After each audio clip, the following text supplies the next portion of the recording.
김용 판결 중대 오류. 남욱 정민용 증언을 반대로 기재. 유동규 씨로부터 6억 원의 정치자금을 받은 혐의가 인정돼 징역 5년의 실형 선고를 받은 김용 전 더불어민주당 민주연구원 부원장의 판결문에 담긴 남욱 정민용 씨의 진술이 사실과 다르게 기재된 것으로 확인됐다. 김용 전 부원장의 판결문에는 김용이 유동규에게 정치자금을 요구하는 통화를 스피커폰으로 남욱과 정민용이 함께 들었다고 기재됐지만 남욱과 정민용 씨는 재판에 나와 김용이 돈을 달라고 말한 내용을 직접 들은 건 아니다라고 증언한 것으로 확인됐다. 김용 전 부원장의 1심 선고 때 김용에게 돈을 건넸다는 유동규 씨의 주장 외에 김 전 부원장의 혐의를 입증할 만한 증거를 검찰이 제출하지 못한 상태에서 재판부는 남욱과 정민용의 진술을 김 전 부원장에 대한 유죄 판단에 또 다른 주요 근거로 들었다. 그러나 남욱 씨 등의 진술을 재판부가 사실과 다르게 기재한 점이 확인되면서 김 전 부원장의 2심 결과가 뒤집혀질 가능성이 커진다는 분석이 나온다. 리포액트가 입수한 김용 전 부원장의 판결문과 남욱 씨 등의 증인신문 기록 등을 분석한 결과 남욱과 정민용 씨는 유동규가 김용과 통화할 때 스피커폰으로 같이 들은 적 있지만 김용이 돈을 요구하는 것을 직접 들은 건 아니고 유동규가 그렇게 설명해 주었기 때문에 김용이 돈을 요구했다고 생각하고 있었다는 취지로 말한 것으로 확인됐다.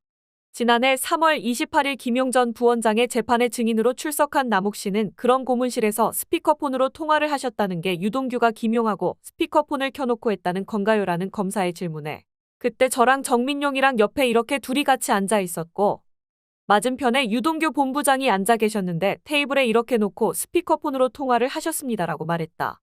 이어 검사가 그러면 상대방이 김용이라는 건 어떻게 알 수 있는가요? 라고 묻자 남욱 씨는 유동규 본인이 용이 형하고 통화한다고 전화를 했고 대화를 하셨는데 그 워딩이 광주 얘기는 기억이 나는데 구체적인 워딩까지는 정확하게 기억은 안 나는데 바쁘다 혹은 돈 얘기를 직접 하셨는지까지는 솔직히 정확하게 기억은 안 나는데 통화하신 것 자체는 기억이 났습니다라고 답했다. 정민용 씨는 아예 스피커폰 통화를 함께 들은 것 자체를 부인하는 증언을 했다. 지난해 3월 21일 역시 김용 전 부원장의 재판에 증인으로 출석한 정민용 씨는 김 전 부원장 쪽 변호인이 유동규 본부장이 누군가에게 전화를 했는데 그것이 김용 전 부원장에게 전화를 했다고 생각하는 이유가 뭔가라고 묻자 용이 형한테 전화해야 되겠다 하고 전화를 했으니까요 라고 답했다. 이어 변호인이 용이 형에게 전화하겠다는 말 때문에 전화통화 상대방이 김용이라고 생각하고 있는 건가요 라고 묻자 정민용 씨는 네라고 답했다.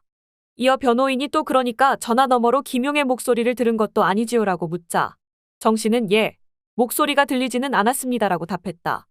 변호인이 어찌됐든 셋이 있는 자리에서 스피커폰으로 통화하는 것에 대해서 증인은 기억이 없지요 라고 묻는 것에 대해서도 정 씨는 예라고 답했다. 반면 유동규 씨는 확언하듯 김용의 돈 요구 전화를 스피커폰으로 함께 들었다고 주장했다. 지난해 3월 8일 유 씨는 검사가 증인은 김용한테 5억 요구받을 무렵 정민용이 있는 자리에서 김용과 통화한 사실 있나요? 라고 묻자 제가 그때 정민용뿐 아니라 남욱하고도요. 김용이 돈을 요구할 때 스피커폰으로 해가지고 셋이 같이 들었습니다. 돈 요구하는 거를이라고 답했다. 조병구 재판장은 이렇게 남욱 정민용과 유동규의 진술이 엇갈리는 상황에서 유 씨의 주장을 받아들였는데 나아가 남욱과 정민용 씨가 비슷한 취지로 말했다고 판결문에 적었다.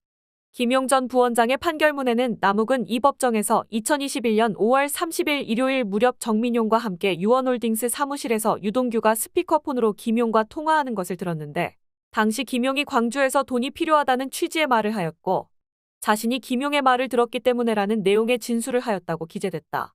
어떻게 된 일일까? 증언 내용을 다시 분석하면 2021년 봄께 김용 전 부원장이 이재명 대표를 위한 광주 경선을 돌 때 유동규 씨와 통화를 한 증언은 공통된다.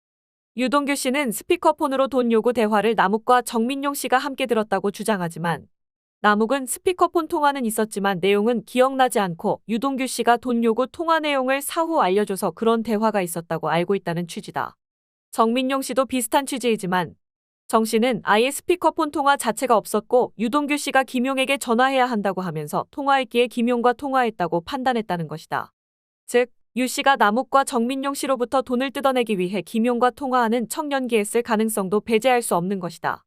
김용 전 부원장에 대한 1심 선고는 사실상 유동규 씨의 주장 외에는 없었기 때문에 그의 신빙성을 판단하는 데 있어 김용이 돈 요구를 할 때 함께 들었다는 남욱 정민용 씨의 증언은 판결문에서 중요하게 취급됐다. 돈이 건네진 핵심 물증은 아니지만 적어도 김용이 돈을 요구했다는 의혹 자체를 구체화하는 핵심 증언인 탓이다.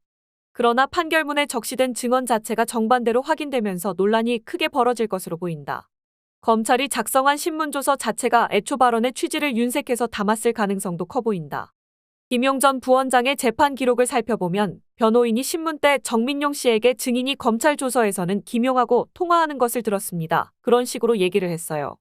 그래서 계속 우리가 질문을이라고 묻자 정 씨는 언제 그렇게 얘기를 했는지 제시를 좀 해주시겠습니까? 라고 한 뒤 24일 말씀드릴 때 자금 스케줄 5억이 되냐고 얘기를 했었고 제가 남욱 변호사랑 통화를 해서 말씀을 드렸더니 그 자리에서 바로 용이 형한테 전화해야 되겠다고 해서 전화를 했고 저 얘기가 나왔다고 말씀드린 겁니다라고 답했다.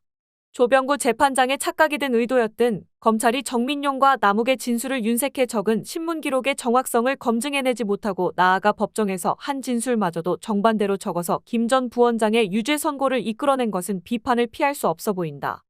한편 2015년 홍준표 정치자금법 위반 재판이 윤승모 씨의 구체적이고 일관된 진술이 있었음에도 최종 무죄 선고가 나온 사례가 있기 때문에 김용 전 부원장의 경우도 2심에서 뒤집힐 가능성이 적지 않다는 분석이 법조계에서 나온다. 당시 홍준표 1심 재판부는 윤승모의 주장이 구체적이고 일관된다며 홍준표 현 대구시장에게 유죄를 선고했지만 2심 재판부는 윤승모의 주장 외에 돈이 건네졌다는 다른 증거가 없다며 홍 시장에게 무죄를 선고했고 대법원을 거쳐 무죄가 확정됐다. 김용 전 부원장의 돈 요구를 함께 들었다는 남욱 정민용의 증언이 담긴 김용 1심 판결문 내용이 사실이 아닌 것으로 확인되면서 홍 시장의 사례처럼 김 전 부원장도 2심에서 무죄로 뒤집힐 수 있을지 주목된다.